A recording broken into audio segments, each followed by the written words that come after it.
¿Alguna vez han sentido que le ponen todo el empeño, trabajan durísimo, pero simplemente no avanzan? Bueno, hoy vamos a meternos de lleno en las ideas súper potentes del trabajo de Brian Tracy y Christina Stein para entender qué onda con esos bloqueos mentales que nos frenan y, lo más importante, claro, cómo liberarlos. Y para empezar, hay que decir una verdad que aplica para todos. La frase de Ann Landers lo deja clarísimo, ¿no? Los problemas, son parte del paquete de estar vivo. No discriminan y, de alguna forma, es algo que todos compartimos. Y claro, esa experiencia de toparse con problemas una y otra vez es lo que muchas veces nos lleva a sentirnos así, estancados. Como que por más que uno le eche ganas por fuera, hay algo adentro que simplemente no deja que las cosas fluyan. Miren, la metáfora que usan es buenísima. Es como tener un carrazo, un auto de lujo, con toda la potencia del mundo. Pero ¿qué pasa? Uno de los frenos está pegado, atascado. Por más que se pise el acelerador a fondo, el auto no va a ningún lado. Solo da vueltas y vueltas en el mismo sitio. Así de frustrante. Ok, entonces, ¿cuál es ese famoso freno? ¿Qué es lo que nos tiene atorados? Pues, la respuesta, según estos autores, está justo aquí. La idea es que todo lo que vemos afuera, nuestra realidad, no es más que un espejo de lo que tenemos adentro, de nuestras creencias más arraigadas. Y aquí viene la idea central, la metáfora que lo cambia todo. Pensemos en esto. El potencial de una persona no es algo que se tenga que crear de la nada. No, ya está ahí.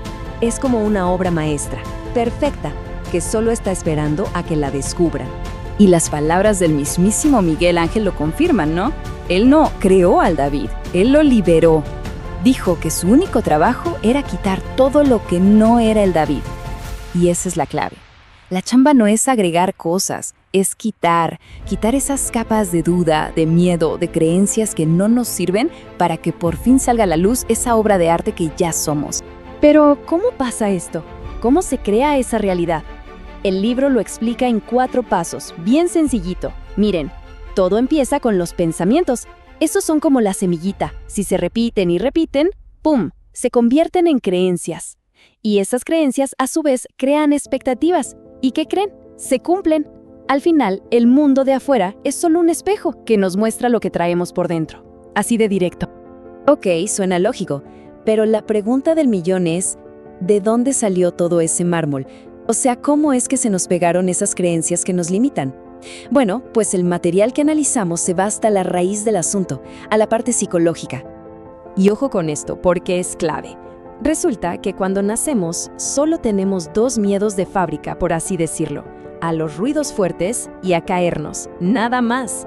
Todos los demás miedos, esos que de grandes nos frenan, el miedo a fallar, a que nos rechacen, todos esos son aprendidos, los absorbimos del ambiente. Y esos miedos que aprendimos se convierten en 2, digamos, malos hábitos mentales. Por un lado está el miedo al fracaso, que se aprende con la crítica, ¿saben? Y se nos queda una vocecita dentro que repite, no puedo, no puedo. El otro es el miedo al rechazo, que viene del amor condicional. Y eso crea otra voz que nos exige, tengo que complacer a todos. Perfecto. Entonces ya tenemos el problema, la metáfora y de dónde viene todo el lío. Ahora sí, vamos a lo bueno. ¿Cómo quitamos ese freno de mano? La fuente nos da una sola llave, pero es una llave maestra para lograr el cambio. Y miren, según los autores, si rascamos en el fondo de toda la negatividad, la ira, el rencor, vamos a encontrar una sola cosa, la culpa. Pero no la culpa propia, sino el acto de culpar. Culpar a los demás, culpar a la situación. Ese y no otro es el verdadero freno que nos tiene bloqueados. Entonces, si culpar es el veneno que nos paraliza, ¿cuál es el antídoto? La pregunta parece sencilla, pero la respuesta que se propone es ¡wow!, de esas que cambian el chip por completo. Ahí lo tienen, 2 palabras, soy responsable. No es una fórmula mágica, es un cambio de switch mental. Es el simple pero increíblemente poderoso acto de asumir la propia responsabilidad. Pero ojo, esto es súper importante aclararlo. Decir soy responsable no significa echarse la culpa de algo malo que pasó. No, significa algo mucho más profundo. Significa que uno reconoce que tiene el control total sobre una sola cosa. ¿Cómo reaccionamos a lo que sea que haya pasado? El poder está en la reacción, no en el evento. Y en el momento en que se hace ese cambio, que se pasa de culpar a responsabilizarse, es como si por fin agarráramos el cincel y el martillo. Allí es cuando empezamos a trabajar de verdad en nuestro mundo interior y a quitar los pedazos de mármol para, por fin, revelar esa obra maestra. Y esto no es solo una idea bonita. En psicología tiene un nombre: locus de control. Básicamente, la gente que culpa a los demás tiene un locus de control externo. Sienten que son víctimas. Pero la gente que asume responsabilidad desarrolla un locus de control interno. Sienten que el timón de su vida lo llevan ellos mismos. Así que el resumen es este: decir «soy responsable» es mucho más que una frase para sentirse bien. Es un interruptor. Es el mecanismo que le quita el poder a las cosas de afuera y nos lo devuelve a nosotros, al interior, que es donde siempre debió estar.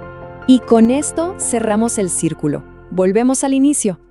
El proceso de asumir la responsabilidad es, en esencia, el acto de quitar lo que no es el David. Es el método para ir quitando esas capas de mármol hasta que lo único que quede sea la mejor versión de uno mismo. Y vamos a cerrar con la pregunta tan potente que plantea el libro, para que se quede resonando. ¿Qué gran cosa se atrevería a soñar una persona si tuviera la certeza absoluta de que no puede fracasar? Una vez que se quite el freno del miedo y se entiende que el verdadero control está adentro, bueno, las posibilidades se vuelven infinitas. La verdadera pregunta es: ¿qué obra maestra está ahí adentro esperando a ser descubierta?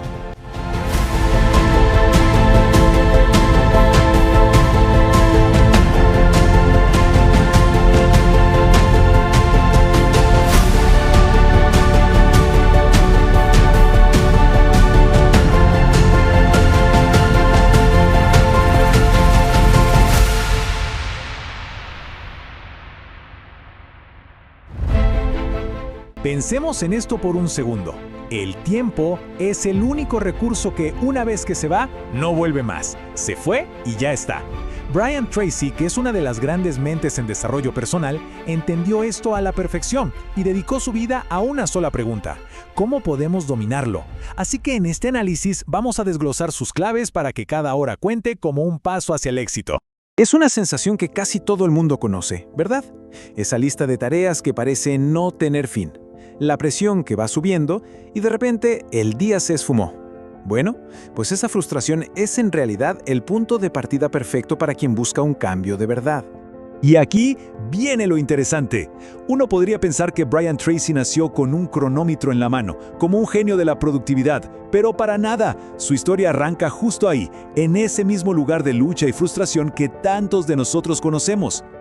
Ok, entonces, para entender de verdad sus métodos, primero hay que entender de dónde viene él.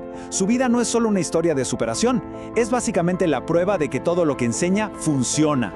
Imaginen la escena. Nace en una familia pobre en Canadá, deja la escuela para hacer trabajos pesados y la historia podría haber terminado ahí.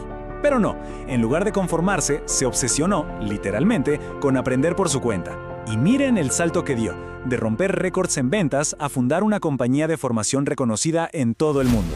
Su vida es el mejor ejemplo de que no importa de dónde vienes, sino lo que decides hacer cada día. Y toda esa experiencia, todo ese camino, le dejó una lección fundamental. Tracy descubrió que, mucho antes que cualquier agenda o aplicación, la batalla por el tiempo se gana o se pierde aquí adentro, en la mente. Esta es la base de toda su filosofía, la ley de control. La idea es súper simple pero muy potente. Uno se siente bien consigo mismo en la medida en que siente que tiene las riendas de su propia vida. Tiene todo el sentido, ¿no?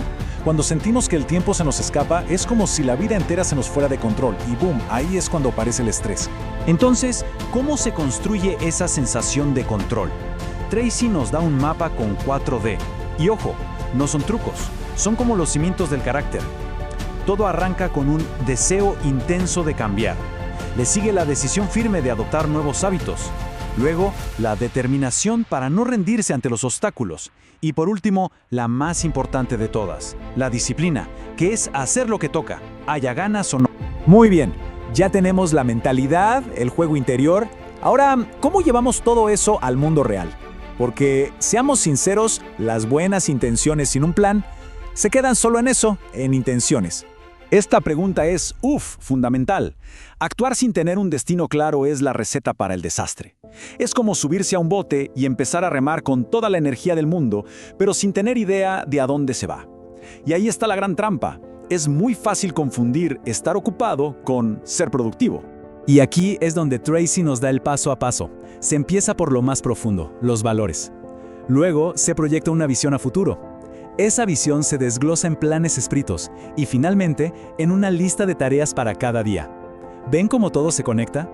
Tener claro el destino final hace que cada decisión del día a día sea muchísimo más fácil. Perfecto. Ya tenemos la mentalidad y el plan maestro. Ahora vamos a la trinchera, a la batalla de cada día. Aquí es donde entran las tácticas que de verdad marcan la diferencia. Y aquí aparece una de las ideas más reveladoras que existen. El famoso principio de Pareto, o la regla del 80-20. La idea es que una pequeña parte de lo que hacemos, más o menos un 20%, genera la gran mayoría de nuestros resultados, el 80%.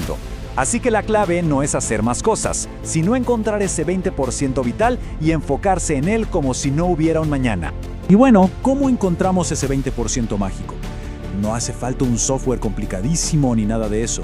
Es mucho más simple. Se trata de una sola pregunta, una que hay que repetirse constantemente. Y aquí está. Esta es la pregunta del millón. La idea es que se vuelva un reflejo automático. Antes de empezar cualquier tarea, cuando aparece una distracción, al planificar el día. Hay que hacerse esta pregunta. ¿Cuál es el uso más valioso de mi tiempo ahora mismo? La respuesta casi siempre nos muestra la verdadera prioridad. Esto nos lleva a una idea sobre la procrastinación que es simplemente genial. Resulta que todo el mundo procrastina. Todos. La diferencia está en qué se elige procrastinar. Las personas poco productivas dejan para después sus tareas más importantes. En cambio, las personas de alto rendimiento posponen a propósito las tareas de poco valor. Convierten la procrastinación en una herramienta estratégica. Además de esa mentalidad, Tracy nos da una caja de herramientas súper práctica. Cosas como delegar usando la regla del 70%. O crear bloques de tiempo sagrados, sin interrupciones, para concentrarse de verdad. Agrupar tareas parecidas para ser más eficientes. Y por supuesto, ser implacable con las distracciones. Cada táctica es un paso más para recuperar el control. Pero, a ver, ¿para qué todo este esfuerzo? Dominar el tiempo no es el objetivo final. Es solo el vehículo para llegar a algo mucho más grande. Y aquí llegamos al corazón del asunto.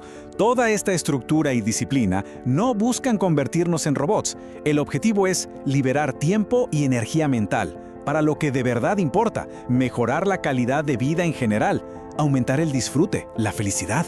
De eso se trata todo. Para Tracy, una vida de calidad se apoya en 3 grandes pilares. Primero, la paz interior. Segundo, la salud y la energía. Y tercero, la calidad de las relaciones con la gente que queremos. La gestión del tiempo debe servir para fortalecer estas áreas, no para sacrificarlas en el altar de la productividad. Al final, una gran vida es una vida en equilibrio. Al final, todo se resume en esto. El tiempo es el activo que se nos da a todos por igual cada mañana. Las enseñanzas de Tracy no son solo teorías interesantes, son una invitación a tomar una decisión consciente sobre cómo invertir ese activo. La pregunta no es qué nos enseñó él, sino qué vamos a hacer nosotros con ello.